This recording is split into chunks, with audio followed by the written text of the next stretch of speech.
मतलब कोई ऐसा दिन नहीं बीता है जहां किसी भी ज़िले में हत्या नहीं होती है। मतलब डेली हत्याएं 2, 3, 4, 5 और अगर आप राज्य को जोड़ दीजिए तो बहुत हत्याएं होती है। मतलब कानून व्यवस्था सरकार के हाथ से निकल गई है, भ्रष्टाचार चरम पर है। इसलिए आज हमारे पटना के जिलाध्यक्ष चंदन यादव जी पर जानलेवा इनके घर पर हमला किया, तो हम लोगों का सौभाग्य है जिनको हम देख रहे हैं बच गए। और हम सरकार से यही कहेंगे, प्रशासन से भी कहेंगे, अपराधी पकड़िए, उसको दंड दीजिए। और अगर आप इस सब पर ध्यान नहीं देते हैं तो अगला शिकार कोई भी हो सकता है वो आपका अपना ही हो। तो इसीलिए आज हम लोग धरना पर बैठे हैं, क्योंकि सरकार तो कान में सरसों का तेल डाल करके सो गई है, कुछ सुन नहीं रही है। हम धरना के माध्यम से उनको जगाने आए हैं और न्याय की मांग करते हैं।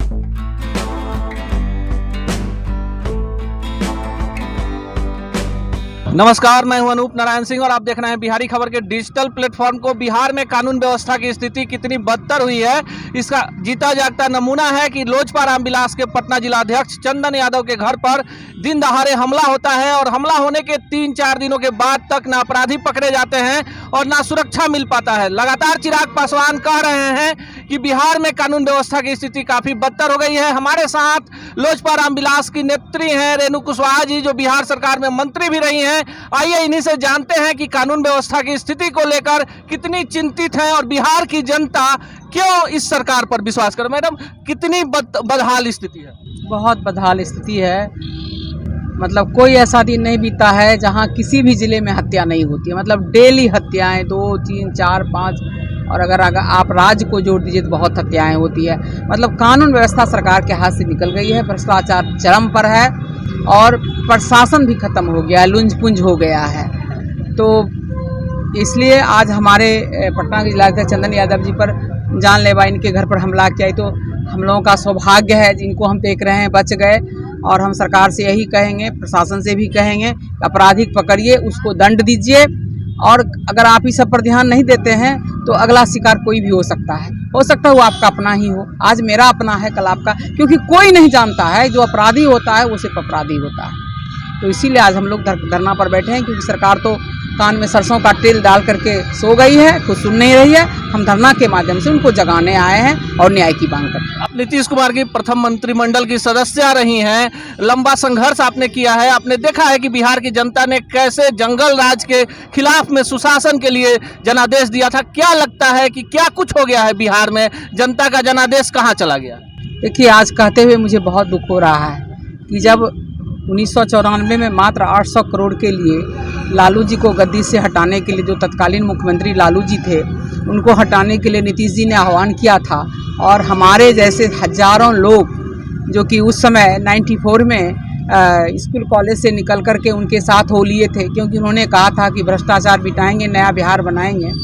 और संघर्ष के बाद मुख्यमंत्री भी बने, हम लोग भी सत्ता में आए, लेकिन ये उम्मीद नहीं थी कि वो जहाँ से चले थे वहीं फिर बिहार को डाल देंगे। पुनर्मुशिको भवा वाली हाल उन्होंने बिहार को कर दिया है। बड़ा दुख होता है कि हम लोगों का जवानी का मेहनत बेकार चला गया, हमारे जैसे हजारों लोगों का खून पानी और मेहनत बेकार चला गया।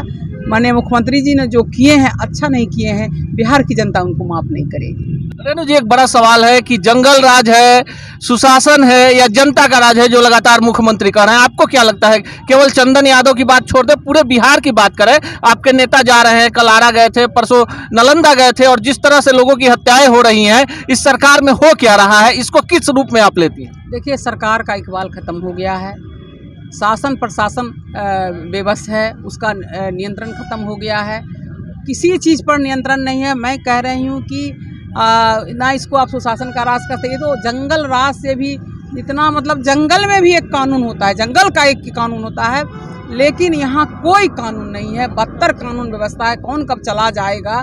जो मैं बता रही हूँ कि जो 94 में हालत थी कि घर से निकलने के बाद कोई वापस आएगा, आज वही हालत हो गई है। चाहे हत्या लीजिए, बलात्कार लीजिए, लूट कहिए, मतलब कहीं भी कोई सुरक्षित नहीं है।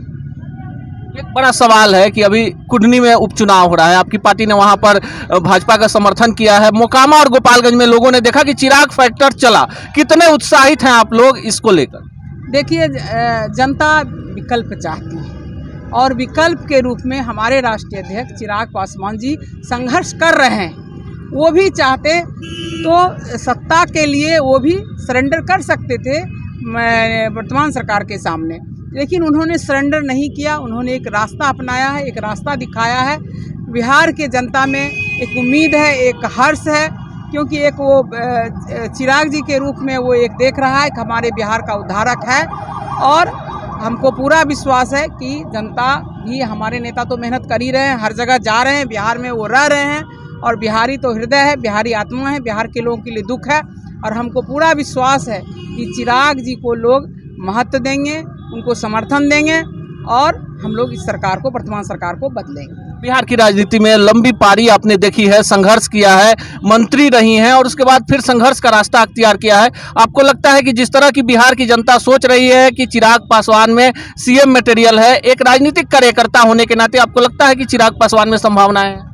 देखिए, हम लोग तो सही में लंबा राजनीतिक पारी खेले हैं, सांसद भी रहे, मंत्री भी रहने का मौका मिला, लेकिन ये नहीं कभी सोचे थे कि हम जहाँ से चले थे वहीं पे फिर मतलब हम लोग जिनको नेता माने, मुख्यमंत्री बनाए, सरकार, केंद्र सरकार मंत्री, वहीं पे ले जाएंगे। तो आज जो चिराग जी ने एक युवा अवस्था में जो सत्ता का लालच नहीं करके जो साहस दिखाया है, जो शौर्य दिखाया है, जो संघर्ष दिखाया है, उससे ये देखिए, मुख्यमंत्री बनना, मुख्यमंत्री तो कोई भी बन गया है, मुख्यमंत्री बनना बहुत बड़ी बात है। बहुत बात है कि ये इसको, इस बिहार को इस कुशासन से उबारना, अपराध से उबारना। आज देखिए, शिक्षा चौपट है, स्वास्थ्य चौपट है, ये सब कानून व्यवस्था खराब है। तो ये सब जो करेगा वही नेता है। और जनता को समझ में आ गया है कि चिराग पासवान जी ये कर सकते हैं। मुख्यमंत्री बनना कोई बड़ी बात नहीं है, मुख्यमंत्री तो कुर्सी पर कोई भी बैठ सकता है।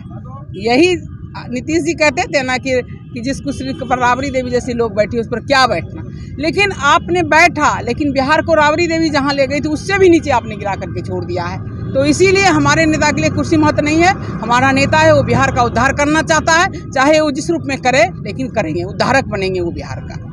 यह है रेणु कुशवाहा जी और इनका साफ मानना है कि बिहार में कानून व्यवस्था की स्थिति जंगल राज से भी पीछे चली गई है। जिस तरह से राजनीतिक कार्यकर्ताओं पर हमले हो रहे हैं और पूरे बिहार में हत्याएं हो रही हैं, यह बिहार की जनता के साथ एक बड़ा धोखा है और आने वाले चुनावों में बिहार की जनता इसका मुंहतोड़ जवाब देगी।